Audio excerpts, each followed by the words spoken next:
जगन्नाथ मु आपणकर भाई प्रोफेसर विजय पट्टनायक छेनु सर आशा करी आपण मैंने समस्ते प्रभु कृपा भल थे बोली बंधु गोटे कथा एमती अच्छी माँ की पाँव के नीचे जन्नत होता है।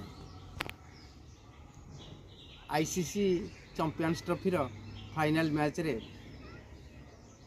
विराट कोहली तांको टीम रो जड़े खिलाड़ी माँ पाद को छुंती तेणु आमको ये शिक्षा मिलूँ जे कौ जाति मौजूद होता पछे किंतु आम पाखे जेड़े बड़ परफॉर्मेंस कर एबिलिटी थी भी आम जेड़े बड़ परफॉर्मर होता है किंतु आम पाखे जदि कैरेक्टर नहीं और डिसिप्लिन नहीं ताले से गुड़ा सब इनभेन हो आम से सफलतार सौंदर्य और परिसीमा टे कम रहा लगे।